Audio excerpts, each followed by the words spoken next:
Well, welcome everyone to our webinar, CTV or Connected TV Advertising for Franchise Brands. We have with us Walker from the Trade Desk. He is all things CTV extraordinaire, so he is going to lead our content today. And I am Madeleine Park. I am a former franchisor, current multi-unit, multi-brand franchisee, and obviously with Netsertive, and we are a marketing supplier in the franchise space. And I've heard for the last umpteen years, what about CTV? How do I do CTV? I want to do these ads. And I think the summation of it is, this is where the future of advertising is going. It is complex, but it doesn't have to be complex. So with that, Walker, I will let you take it away, and we are going to explain to you why CTV is good for franchising. And I swear it's not a sales pitch. Like, it genuinely is the best, one of the best advertising outlets. And I think it's really going to take off in 2023. Awesome. And hey, everybody, I'm Walker Linares. I'm at the Trade Desk. I've been here for the better part of a decade now, which is kind of crazy to say. And I was the first hire on our TV partnerships team. So I have been doing all kinds of different things as it relates to the evolution of CTV, the product, the ecosystem. And I would say that maybe it's already gotten going, 2023, it's going to continue. But, I think that's something that we've just seen in general, which is it is still new for a lot of players out there, and rightly so. It's different, it's complicated, it's fragmented, but hopefully at the end of the day, it'll be a lot less so for everybody. So I know we'll have a Q&A portion at the end. If you have some real-time stuff, you can throw your questions in. If it kind of is aligning with the content, we'll try to get to them in real time, but should have a few minutes to answer questions at the end. And of course, after the fact, I'm also available if anybody wants to kind of set anything up as a follow-up. So I'm just going to dive in. I always like to start here, which is a very simple place. You hear connected TV, but there's also like a lot of other terms you hear. So I think it's good to just set the kind of playing field where the connected TV is a device, right? It is the biggest screen. It is a TV that is connected to the internet. There's some other phrases you might hear, like OTT, that is over the top. That is more about the content. It's literally TV content being delivered over the top of cable buried underground, aka via the internet. Connected TV is OTT. It is just specifically the device. And the reason I like to call it out is the big difference is this is internet-enabled TV, but brands care more about the big screen. And as a consumer, that is kind of that lean back environment is more akin to kind of linear. You couldn't watch linear TV on your cell phones, back in the day. And it has that big impact. It's the household device. And it will relate to kind of a handful of things that we talk about. And so obviously most of you have that already, whether you know it or not. I'm sure tons of you watch it across the actual TV, various, sticks like a Roku or a gaming console. But that's really where we're focusing, because that's why the money is moving, right? It's that premium content on a big screen. And we're going to jump into that. So the first thing that I kind of like to talk about is the reach, because this has changed a lot in the last number of years when I've been talking about it, where the reach you can get from a household perspective from connected TV is now greater than what you can get from traditional linear cable. This wasn't always the case, but now over the last few years, we've seen these trends where cable subscriptions are on the decline. More people are switching to streaming in a variety of ways. And this also is ad supported.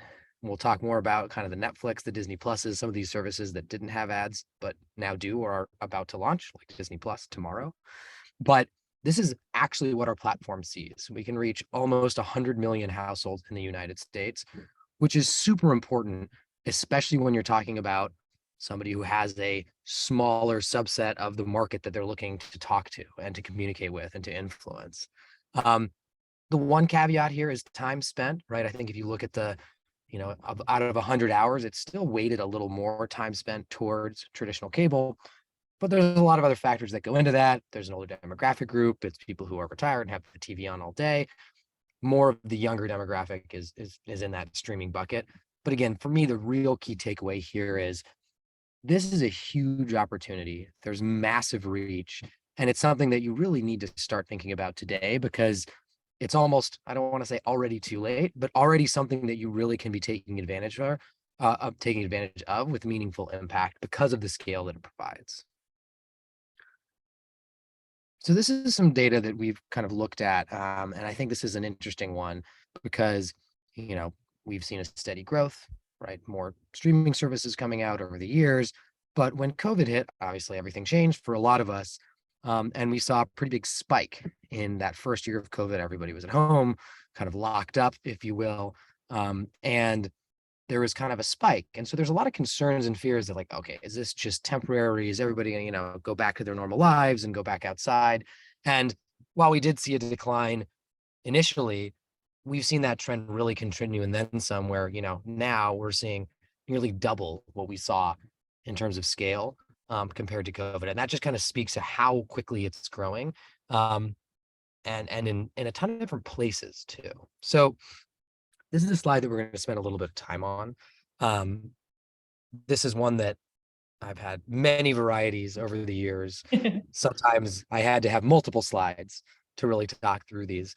But if you rewind back a couple years, there was still scale, but a lot of what was out there was newer names in the space or digital first companies. So think of Hulu, think of Pluto, uh, Tubi TV, some that maybe you'd heard of, maybe you haven't, but weren't traditional media companies. So what's happened over the last couple of years is consolidation. So it's still fragmented, but big media companies have combined and big media companies have bought these newer services. So kind of a few examples are, up here, but there's a number of others that I'll talk about as well, where if you look at the first one, it's now Paramount, it was Viacom and CBS. Viacom bought Pluto, and they've all merged into one. But when you kind of unpack why and what that's looked like, Viacom and CBS, traditional media companies, had declining viewership. And there was this new player, Pluto TV, which had a ton of new viewership that was also very incremental to what they could reach from a consumer perspective. And so one of the reasons why they did this is, if I'm paying billions of dollars to produce content, I need as many people as possible to watch it so I can continue to fund that development of new content. And so what they did, and this is very similar to what Fox has done with Tubi TV, is bought the company, taking advantage of revenue streams, etc., but also use it as an outlet. So The Masked Singer, Fox's hit show, you can also watch on Tubi TV. Pluto has a bunch of like movie channels, think like action movie channel and horror movie channel. Well, Paramount, Viacom, massive movie library. They've been pumping all of their content into those channels. So better content, more people watching it, newer content, more people watching it, more people watching it, more ads to fund that content to continue to be created. Another side of this has been obviously the launch of many new streaming services. So 3 or 4 years ago, there wasn't Paramount Plus or HBO Max or Discovery Plus. It looked very different, right? There was traditional HBO, didn't have ads. Discovery, before they all merged together, had 20 something different apps that you could watch. So you'd watch National Geographic, or not National Geographic, excuse me, that's Disney. You would watch, all of their individual channels, kind of as we think about it as a standalone app, which meant it was a little harder for an advertiser to effectively look at the entire ecosystem, and as a consumer, because you're like, wait, how many apps? And then I got to update it, and et cetera, et cetera. So what these companies have done is combined and consolidated and built new streaming services, but they've also started packaging them in a way that's friendlier for advertisers, because they've kind of just understood the shift that started happening from the buy side, which is, well, this is digital. There are more capabilities around targeting an audience or a location that's more specific than I've ever been able to do. And if I'm an advertiser doing that, I want to make sure I have everything out there from an inventory perspective so that I can find those users that are right to me in the geography that's right to me as it makes sense. And so these companies have really merged in many ways, right? Commercially, but then strategically, and package these up. So we have, in the trade desk library, for instance, an always on deal, anybody that can tap into that uses our platform with no minimums of HBO Max and Discovery Plus. We have another one that's called Disney Hulu XP, which is not Disney Plus at the moment, but it's all of Disney's properties, Hulu, ESPN, ABC, etc. Library deal, all in one package, place for any buyer to tap into.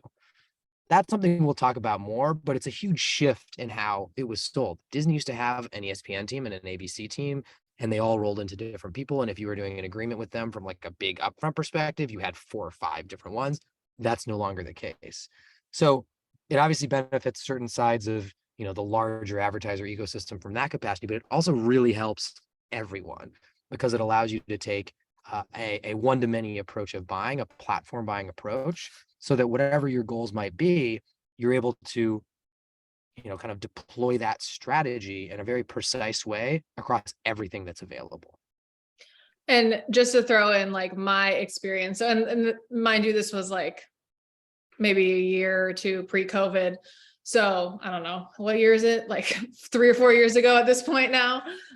Yeah, we at Threshold Brands were experimenting with new forms of national ad fund management, and CTV was one of them.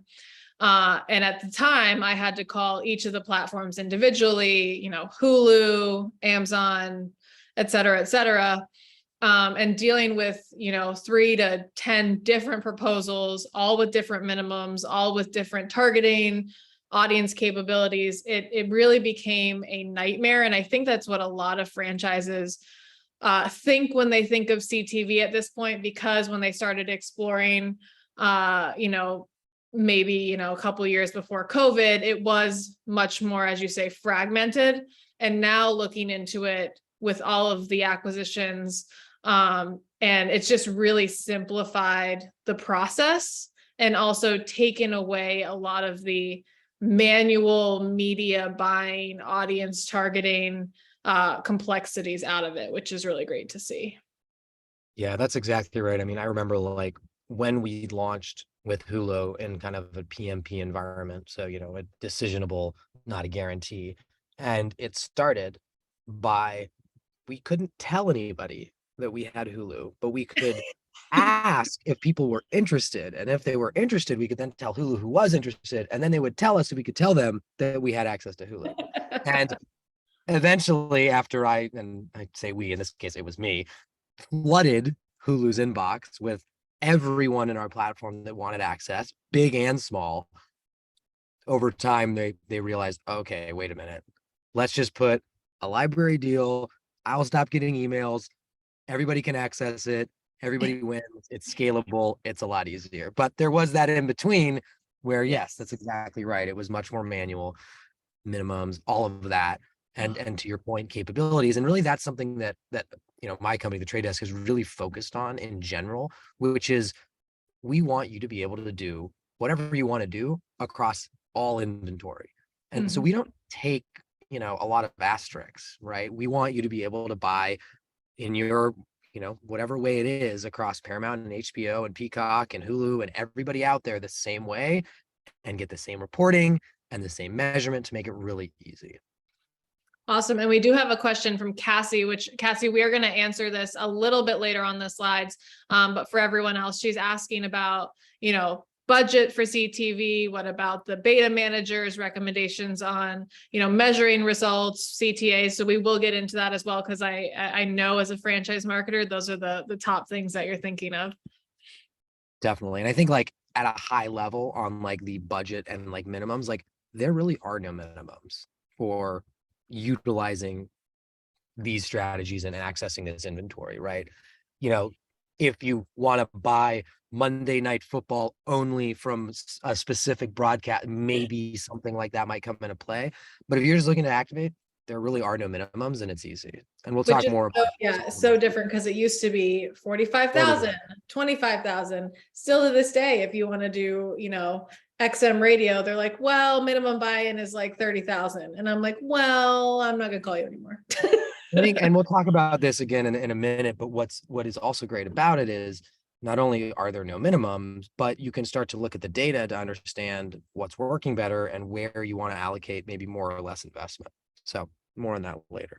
So quickly kind of back to the bigger picture stuff. So ad supported and ad funded TV is, well, I would say the future, but kind of the now, right? This is another one that's changed for me, where there was always kind of the, okay, well, how much of it is it really Netflix though? And how much is Disney Plus and HBO and all these places where there are no ads? Well, things have been shifting. There's more competition, right? There's more services out there. Somebody like a Netflix has pretty much hit saturation in the US. That's why they launched an ad supported model, because it's going to help them capture more people who maybe couldn't afford their higher prices or internationally, et cetera. And again, production costs are high, and ads help a broadcaster or a content producer fund that.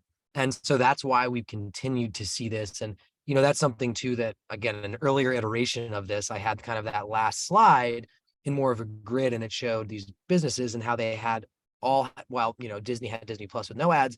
They had Hulu, they had ESPN Plus, they had these other ad kind of funded business models that were key to their business. And every single player out there had the same sort of thing. Again, it was HBO, but the other properties under that Warner umbrella had ad supported capabilities. Luckily, it's a lot easier now because they all have ads. Well, as of tomorrow, which, by the way, after this webinar, I have a whole lot of emails going because we are actively testing Disney Plus launches within our platform. But again, I think that's the key here, right? We now have seen Netflix and they're live with ads. Disney Plus is launching tomorrow. Warner Brothers Discovery merging HBO Max is ad supported as well.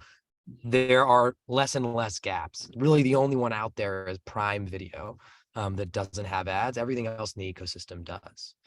And so for me, when I think about kind of, and this is where we start getting a little bit more into like capabilities, what are the big kind of pillars, if you will, of why money has moved, why brands are adopting and seeing a lot of success in connected TV? These are kind of the four big buckets I think about, and we're going to get into each of them. So the first is premium inventory, right? It is the same stuff you're watching. It is sports. It is, The Handmaid's Tale. It's award-winning content that is being produced for billions of dollars that we all know and love. I mean, Disney Plus launching, I think everybody knows it's on there. It's Star Wars, it's Marvel. It's these huge, moments for us all to talk about. It's kind of the cream of the crop when it comes to actual content and ad inventory that you can buy. One of the many reasons television has been such a behemoth for so many years. It wins hearts and minds. So that's kind of key number one. The other three really have to do with the capabilities now that it's digital. And we're going to go into these in more detail, but the first is audience targeting. So not only being able to, target specific audiences that you want, but being able to target, honestly, anything out there. The amount of variety here is something that is vastly underutilized, and I'll talk about why. Frequency controls, this is huge. And especially in, a slightly consolidated, still a very fragmented ecosystem where there's a ton of partners you can buy from, whether it's, if you are setting up a guarantee or just trying to buy, there's still a lot of places to get inventory. And so making sure you're managing that and not hitting consumers over and over again has a ton of benefits. And then, of course, the last thing is measurement. Did it work, right? Still comes back to that. Can I prove business results? And again, the benefit to a lot of this here is because it's digital and we're getting so much data, there's a lot that we can measure. And again, we're going to go into detail on each of these. So the first thing I wanted to talk about with kind of relating to that inventory, we already kind of painted the high level picture, but live sports is a really interesting use case where in a lot of ways, I think people thought and still think this is something that is reserved for a direct buy only, for massive minimums. It's kind of the top. I mean, if you look at like top watched shows on television every year, sports is up there, right? For look at the top 100, it's probably 75% sporting events. But this is something that we have access to in a programmatic way and have had access to, but it's continuing. And so, right now, again, to make it easy, there's a live sports bucket of inventory that you can tap into. but we also have it broken out by sports. So if you want to target the NFL, NCAA football, NBA basketball, the World Cup, these are all packages that we've made available, but more importantly, it's inventory that you can buy at scale across a ton of different partners. And so some of that is directly from the ESPN app, ESPN Plus. Some of it's from the distribution partners in the ecosystem, like a Sling TV or a Fubo TV. And now increasingly, we're also having conversations with the network. So we're working with the NBA for NBA League Pass. And I guess that's something I probably should have mentioned at the beginning, but my team, our big goal is to make sure advertisers can have access to every impression on every screen everywhere in the world. And we know it's fragmented and distribution rights across television incredibly complex, but that's why we want to make it easy and aggregate all of this. And that's really where we've seen a huge increase is in sports. And one of the reasons why is it's actually kind of like a very happy marriage, if you will. One of the things that makes sports so, interesting is it's unpredictable, but that also makes it hard to sell if you're somebody who owns those rights, because you don't know when the game is going to go into overtime or be a bad game or be a good game and have a surge of viewership. Well, that's what DSP, a demand side platform like the Trade Desk, does really well, because that's literally what programmatic is. It's real-time buying. So we're able to help take advantage of that available inventory. It's, overtime in the World Cup, for instance, they can't sell a spot in advance of that. But we're able to help monetize it, which gives advertisers a really good opportunity to reach incredibly engaged consumers, but also take advantage of massive reach and scale at the same time. And so there's a whole lot of technical stuff we could talk about for hours that goes into this, and think about like server capacity and, well, what happens if all of a sudden I get a 50 million requests instantaneously for a single sporting event. You can see how that can hurt some technical systems, but we've been doing a lot of work. We've done a lot of work. We're still continuing to do that to make it easy for you to buy. So this is something that can really simply be applied to any campaign. So you can right now target all the sports that are going on across football, basketball, hockey, World Cup, anything that's live. And then we can also help guide specific strategies. There are still nuances, right? If you're trying to target just football, well, that only happens on usually Sundays, right? And so there might be a slightly specific setup that we can help guide you through. But again, in general, this is a place that digital and TV have really found this interesting harmony that I think not many people expected. And it's an incredible opportunity, right? And we've seen just so many awesome kind of like client use cases where we get a phone call and they're like, hey, and it, small local, mom and pop shop. And they're like, I saw not just my ad, but I saw a conversion from running on the NCAA championship football game. And I mean, it was a cool call to get. Obviously, they were very, very happy. It wasn't just an ad shown, it was an actual conversion. Somebody went and bought a product on their website. But that's what you can start to kind of, the insights you can glean, which I'm going to talk about in a second. But just being able to show up there as a smaller brand without a budget is obviously a huge opportunity and a brand new one. And, to expand on that, so obviously, Netsertive offers CTV, which is powered by Walker and the Trade Desk. But what's really great, and especially, being a multi-unit owner myself, is that with Netsertive, you can localize the commercial. So not only as a franchisor can you push out the commercial, you can also, and we have a slide on this later, but have local call to actions, have local addresses, local names. So now it's not only Made Pro is being shown at the NCAA tournament, it's each of your locations can have that same commercial, but it's Made Pro of Omaha, Made Pro of Philadelphia with their unique phone number on there. So not only are they getting, that big spot that they might not be used to as a franchisee, they're really getting it too for their office, which we know for franchisees, that's what they ultimately want. They want the entire national ad fund for their office. So it's kind of it's a unique way to go about it that also marries, the franchise brand with the local, but more on that later. Walker, continue. No, and it's that helps that got me thinking too. And that point I forgot to bring up just about with sports in general. I've gotten a lot of questions like, oh, hey, like my client team maybe like representing a brand in some capacity saying like, oh, hey, I like need for my client to be able to run on like only Phillies games out of Philadelphia. And I'm like, are you sure that's what they want? I'm like, I'm guessing there's maybe a local regionalized at play here. And I'm like, I happen to live not too far from there. And I'm a Bay Area sports fan. So I will be watching the Warriors or the Niners in that region. Are you sure you don't want to just target the consumers that live in that area? Because again, that's what matters. I don't care if you're a fan of the Cowboys, you're a fan of the Packers, you're a fan of, you know, the Dallas Mavericks. If you live in an area that is near my store, that's who I want to reach. And so that's a huge place too within sports where you can kind of extend beyond a lot of what, you know, the kind of traditional way of buying those sports were, which is buy those local, you know, well, I want to be, sports Philly or whatever the, you know, localized package is. You can do it in a way that is national and local at the same time. And So so we I think have a question from David. How important is it to have the brand messaged from a local perspective versus a master brand, which I totally get, Mosquito Shield of Southeast PA versus Mosquito Shield. I think that this is where the importance of a franchise brand comes into play. Because when you are a huge,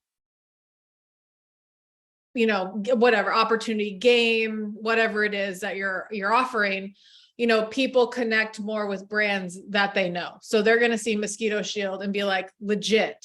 But as a local buyer, they want to buy from their local area. So if I see something about, you know, Mosquito Shield, yeah, that's good. That's great. You kill mosquitoes. Oh, there's one literally right down the street from me. That's great. So it's really a marriage of both where you need to utilize the franchise branding name and the kind of comfort and consumer confidence that comes from that. But with the local CTA is really truly going to drive more more conversions for each office. So it's really a marriage of both. And again, you don't have to do that. You could just do a brand awareness one that's, you know, emotion based for Mosquito Shield as a whole. But if you're really looking to, depending on what, you know, what you want to measure, if you're looking to drive more conversions, layering that with the local perspective is giving them the second step in the funnel of not only, oh, this is who I should call. I've seen them before. They're legit. They're on this big, you know, advertisement. Next step, oh, there is one near me. Oh, cool. That's who I need to call, or that's where I need to scan or go to. So hope that answers your question. Yeah, and I think what's great too is you can also do both together and measure the results together and learn from it and understand what does that look like, right? Maybe it is better to have some initial high level brand awareness because I found that I actually need to serve them 7 ads before they convert. And the blend of 4 high level and 3 local is the right blend. Again, I don't know, I'm making that up, but you have the data to help make those decisions. So kind of moving into that, to transition us a bit, this is, you know, really the opportunity. And when we start talking about how you think about it and how you measure it and how we can bring it all together, it's through this, which is just new ways of looking at measurement, right? And measuring success, right? Moving away from traditional things like GRP or reach in general to thing like, you know, unique person or household reach, to things like actual in-store visits, foot traffic, engagement metrics, there's brand lift, there's a ton of different things that you can do.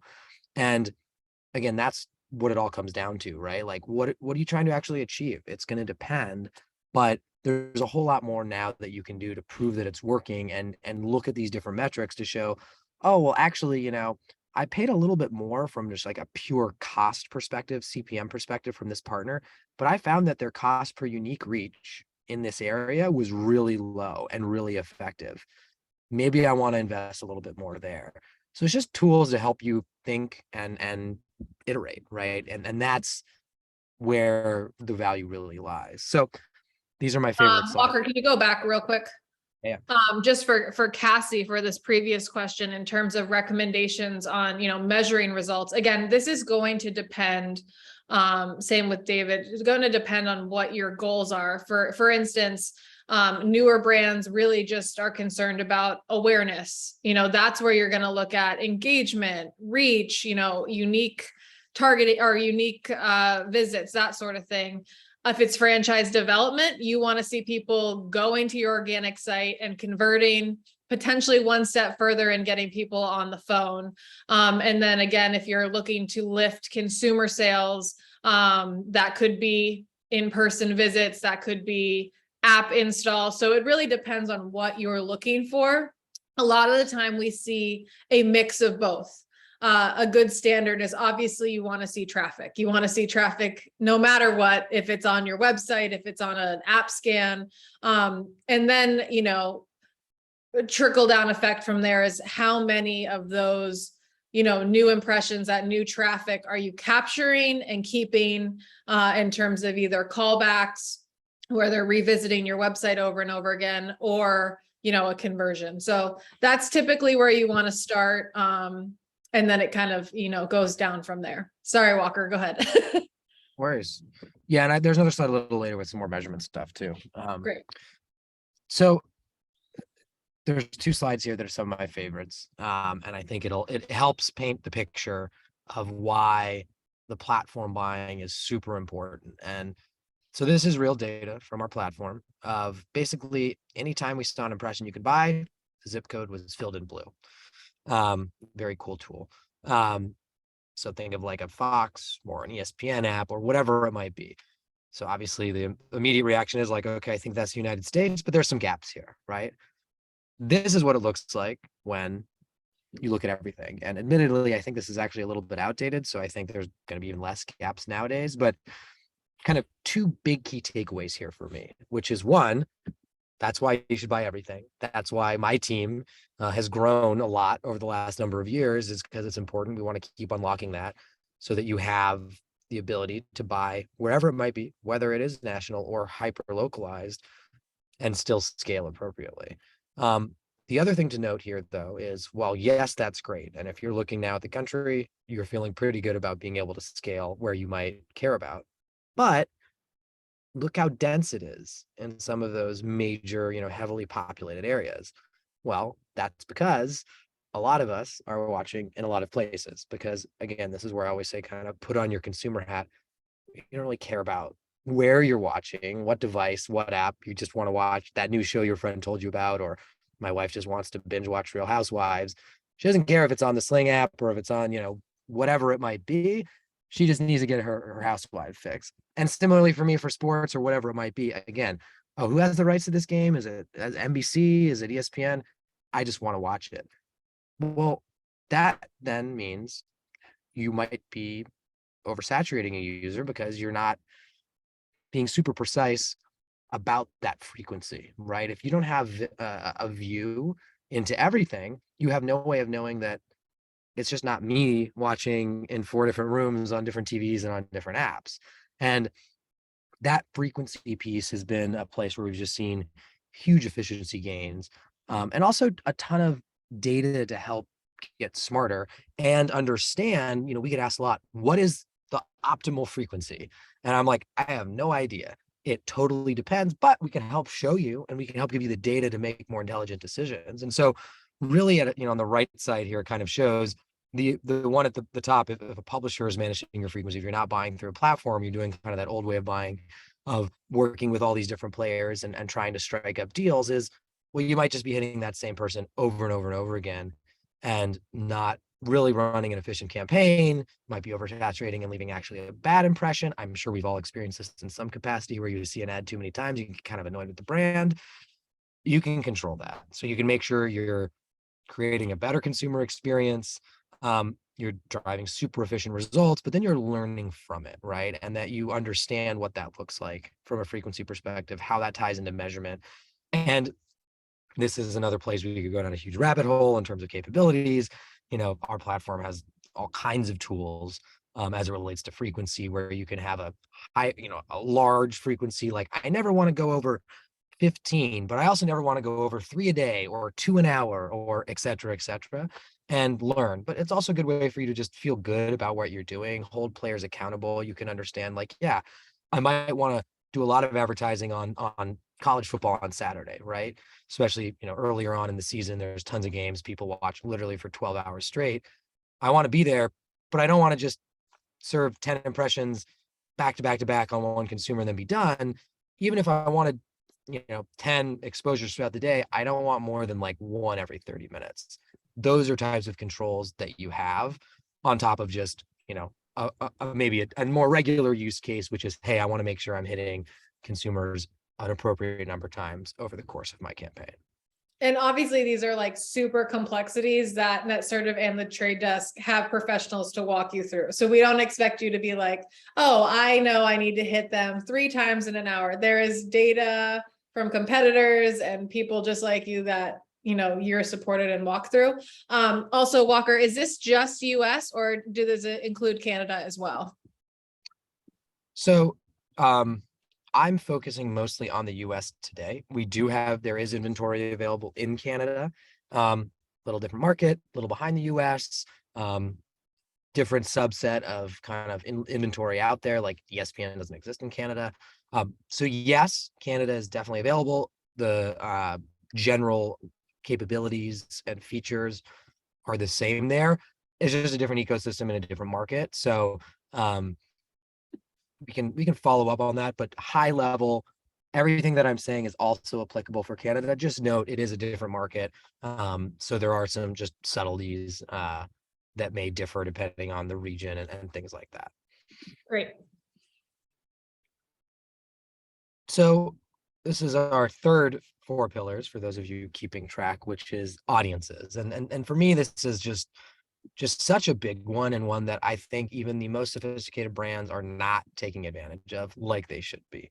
And so there's the ability to target a specific audience, and that can mean really anything, right? That can be people who visited your website. It can be a CRM audience. It can be thousands of third-party data segments of simple as age and gender into things like purchase intent, recent purchasers, household income, viewership from like linear TV, people who have watched these types of things. Competitive conquesting is another one. There's data that's somebody who saw my competitor's ad or someone who didn't see that, right? And then, of course, there's this whole bucket of lookalike modeling, which is another complicated one, which is of the people that I like, can you find more people that look like them, right? And that can be in a variety of different ways, but this is just something that there's so many options. And so when you talk about that, which strategy am I taking, right? Am I taking a higher level branding approach, or more a hyper localized approach? You can do that with a ton of different sophisticated strategies, set up kind of A/B tests. That's what the most kind of sophisticated brands are doing, is they're really looking at audiences and trying to glean insights. And I think that's the other piece about audiences that's good to note is, when you run a campaign, you can also see other things about those users you reached, right? Like what else were they interested in? Of the people I, reached from my CRM database, oh, it turns out they also seem to have an interest in outdoor content or whatever it might be, and then use that to iterate.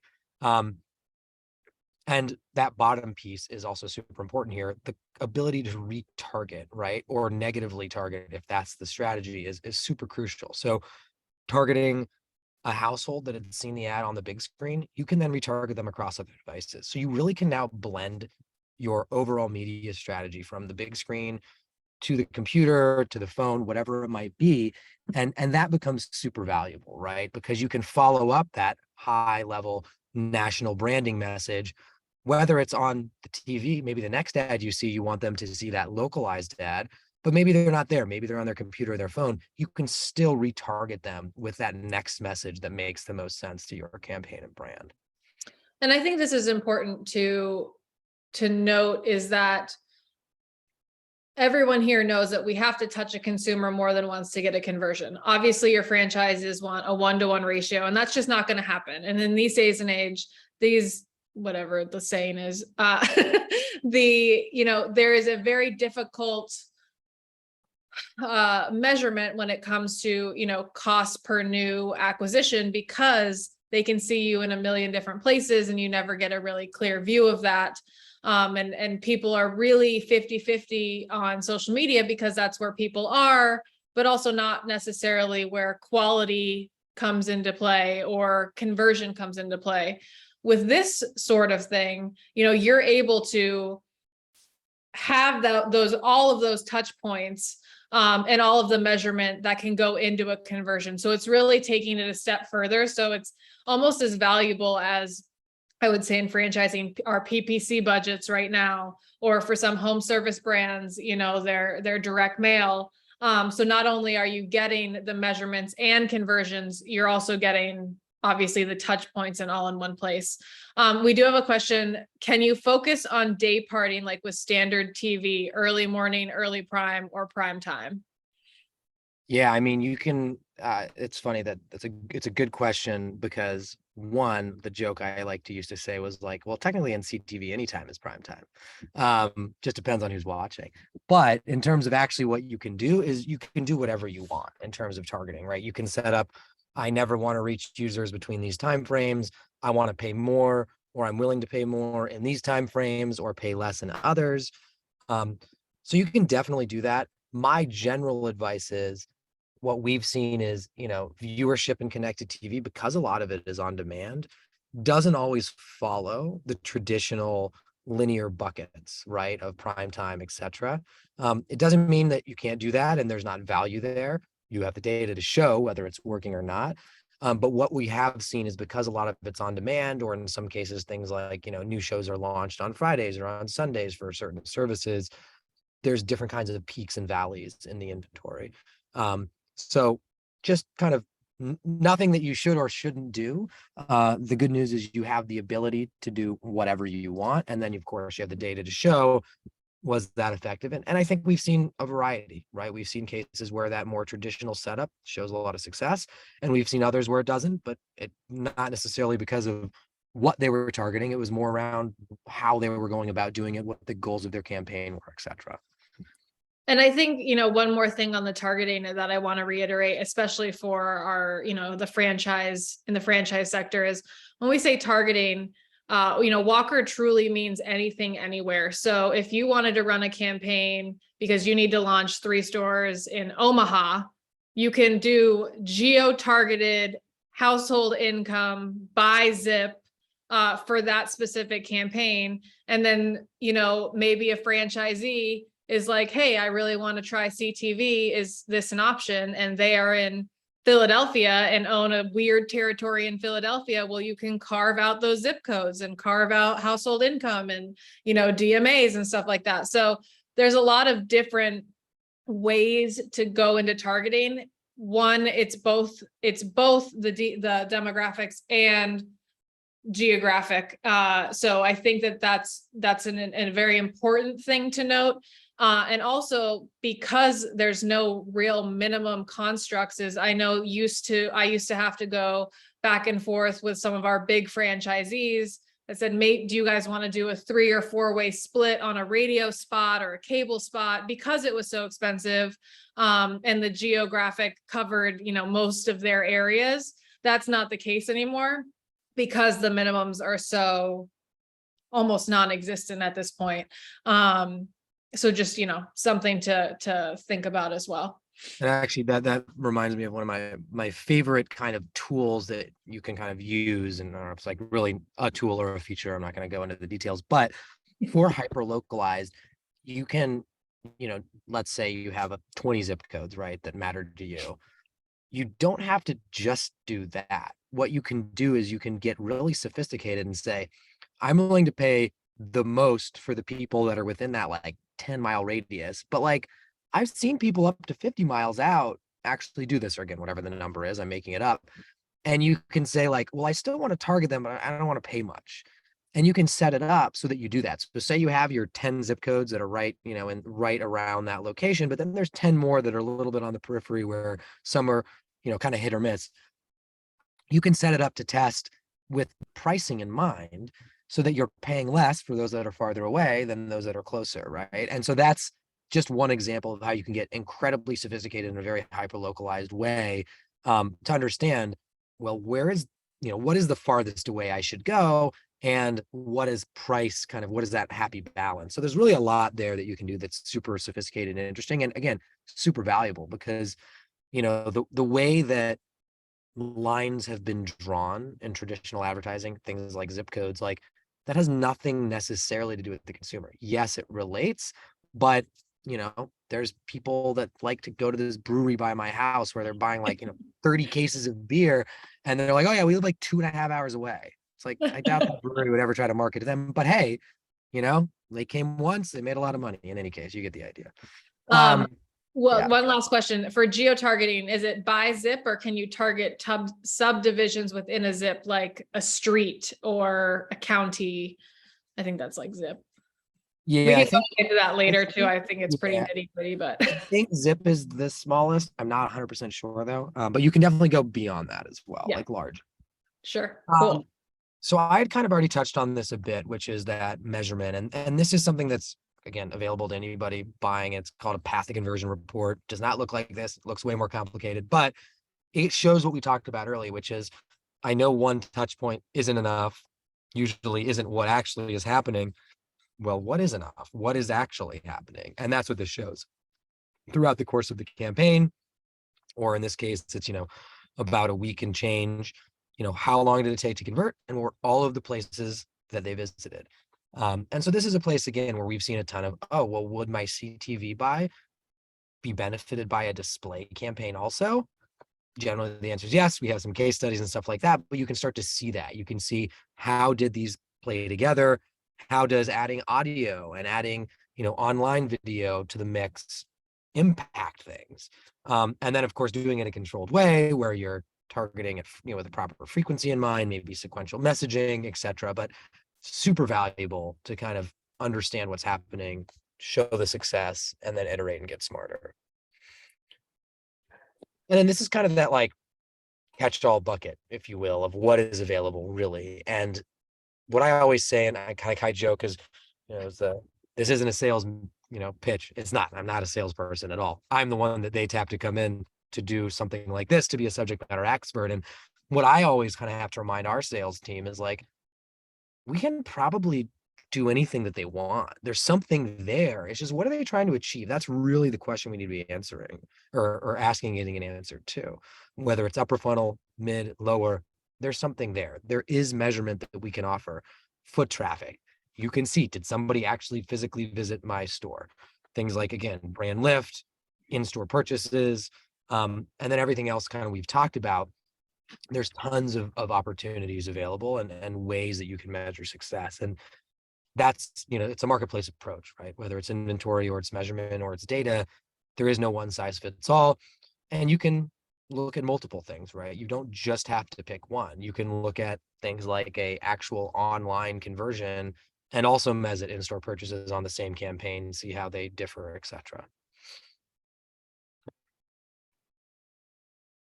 And this to me is really how the conversation has shifted, right? Which is everything was very much cost, right? What is the minimum? What is the price I'm paying for my reach? But really what it comes down, it's like, what is the value that I'm getting out of my media investment, right? Now that I can look at things more holistically, now that I don't have to have a set minimum and I'm looking at something like as binary as reach. And, I have a couple good examples of that, right? Like one is not as relevant here, but I like to use it, which was like big chocolate company, cheap reach. Everybody likes chocolate. I just need cheap reach. Well, what did that mean? That meant they were buying cheap TV, which meant the cheapest networks, the cheapest spots. It was mostly late night, overnight. And what they actually cared about, which was something like household penetration or unique household reach, if everybody likes chocolate, I should be reaching everybody, looked terrible because they were just hitting the same people with their strategy, which was reach and cheap reach. But that didn't answer that value question. It was just cost. I just need cheap reach. But once they kind of took a step back and recalibrated, they changed their entire media strategy.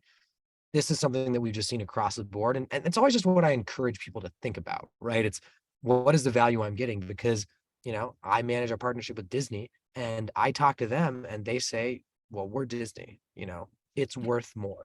Everything we do is gold. They're not entirely wrong. They have really, really good content, I'm Mickey Mouse, so it's me for free.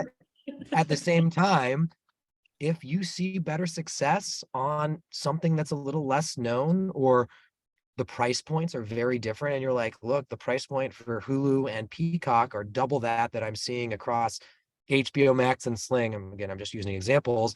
And I'm actually seeing better success in these different metrics that I'm looking at.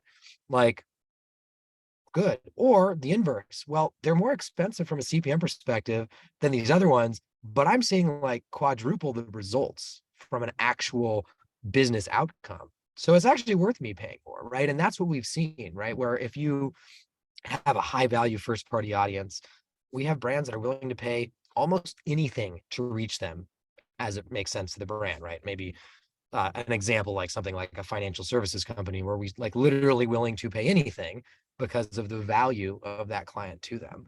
But of course, you can find a way for that to resonate kind of as it makes sense to you.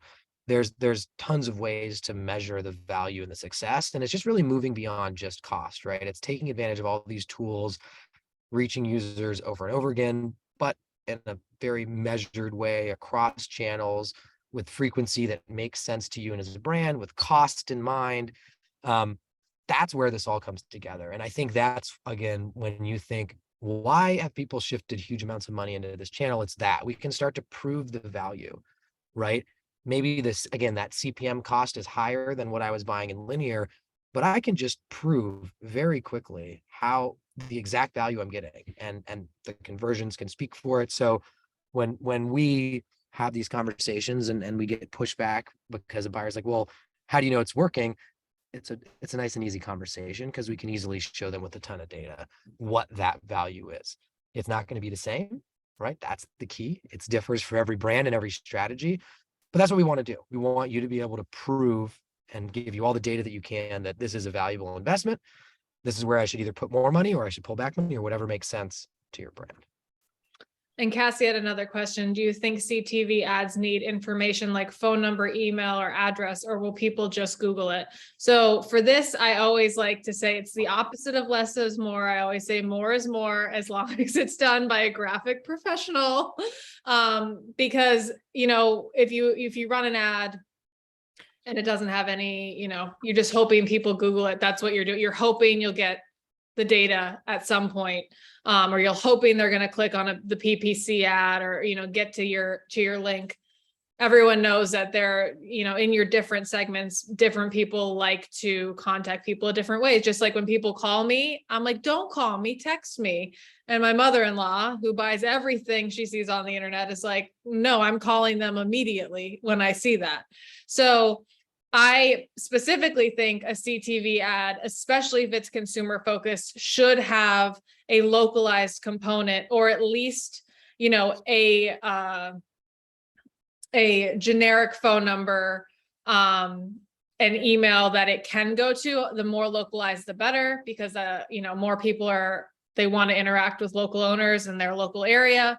When it comes to franchise development, that can be typically more of a URL or a QR code. I'm sure Walker has many, many more stats on this to go into further, but just overall, I think you want to do more is more, so that when they can contact you, when they're ready, no matter how it is, they have the information readily available. Yeah, and I think another really kind of easy way to do that on as like a secondary method is just through retargeting, right? Because we see, like, the trade desk sees 11 million ads every second to buy. Again, 11 million ads every second. And what that means is, yeah, you're consuming media in all kinds of ways, right? Everybody's on their phones, their computers, their tablets, and the TV. And so you're going to have an opportunity to retarget them at some point. And so that's another really good way to be able to get that kind of call to action, that phone number, right? You can do something that's like a click on the phone if it's in, an app environment. There's a lot of different ways too that, on top of having that, and I agree, baseline something in that connected TV ad, as you're expanding it and looking at more of that holistic strategy, you can make sure that across those other devices, it's very, very easy for them to interact, whether it's phone, email, whatever, website, right? That's where you can kind of leverage everything together. It's a better together strategy. And this is good. I'm on time here. This is Oh, I kind love of one it. of the last slides, and it's kind of just, what does this all mean? And I think we talked about a lot of it, but it's, tapping into all of this premium inventory in a single place with no minimums, so you can make sure that you're able to not have to worry about, am I able to scale or reach everybody? It's, yes, one click and you're there. Use all the targeting we talked about, right, across, you know, over 100 million globally, obviously a lot in the US, and all these households with all the one-to-one targeting and frequency capping, utilizing the tools to get smart, right? Find savings where they make sense, find places to invest more, measure that impact, and kind of take advantage of that virtuous cycle, right? That's really what it comes down to. It's the ability to iterate and use the data to get smarter and better. The brands that are doing this aren't just setting it up and forgetting it. They're looking at the data, and because, like we've said 1,000 times, it varies and it's going to depend on what you're trying to achieve and who you are as a brand. Let the data help. There's so much data in the digital world, that you can use, and that's really what it comes down to, right? And we're all getting there, and I think this is, whether it's the first time or it's something that you've been doing for a little while, there's still a lot more that you can do. There's more sophistication. You don't have to go crazy, don't be scared. But I think it's something that we're, as we said, we're here to help too, right? Don't get worried about too many options, because you can start simple, you can show the value, you can see what's happening, and then you can go from there as you feel comfortable as well. That's awesome, Walker. Thank you. And again, this is Now more than ever. as you can Yeah, see. I'll let you preview it if you want Yeah, first. yeah. I didn't know it was gonna have sound, but this will just be an example of like a localized ad that has, franchise or creative in the franchise name, but Netsertive localizes it. So wherever people are viewing it, it will then overlay with their next immediate office. Obviously, if there's no offices in that area, we don't show it there. So go ahead, Walker. Now more than ever, home is where the heart is. For 40 years, families have welcomed Rebath into their homes, remodeling bathrooms so you love where you live. With free online consultations, we can still be with you to plan your remodel from the comfort of your home. And when it's time to install, we're careful to keep your family safe. At So Rebath, our hearts are in every. But you can see how it's, professionally done, local QA, I'm a local CTA, and I'm sure your franchisees and consumers will love it. Is that tokenized? I am not sure what that means, but I will get back to you from our product team with a correct answer, just so I just don't make shit up on the fly. But again, Cassie, to answer your previous question, how do you decide on a budget? Measurements we talked about. This is all based on what your brand is, and there's experts there to help you through whatever it may be. If you're just, I need more sales, I need more leads, I need more whatever, you can do it. And then when it comes to budgeting, what's nice is that there's no minimum, so you're not tied to this $40,000 contract. But again, the bigger the budget, the more data you're going to get. Typically, we see for our franchise locations a minimum of anywhere between 2,500 to 5,000. And then we also recommend that you run a campaign for a couple months. I usually say 3 months, run it for a quarter. If you try CTV and you run it for 2 weeks to decide if it's going to work for your franchise brand or not, it's just simply not enough time. So that's usually the standard that we're looking at. Again, more money, more problems. No, more money, more data. But again, you can run it with a very, very smaller budget. And the best is that you don't have to run it for a year. You don't have to sign this huge contract. You can genuinely kind of trial or test them within reason, obviously, to see if this is something that's going to work. Thank you, Cassie, for clarifying tokenized.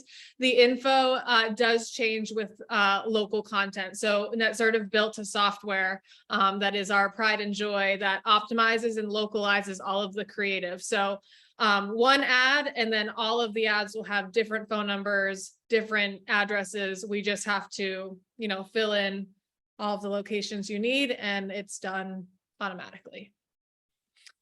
So with that, we are at 2:00. This is probably the best timed webinar ever. If anyone has any more questions, drop them in the chat in the next like 15 seconds. And if not, you can reach out to me at mpark@netsertive.com. I'm happy to just chat with you. I'm happy to see what a sales thing looks like for your brand if you're interested in that. And if I don't talk to you, I hope you have a wonderful holiday. You can connect with Walker and I on LinkedIn. And I look forward to seeing you guys in the new year.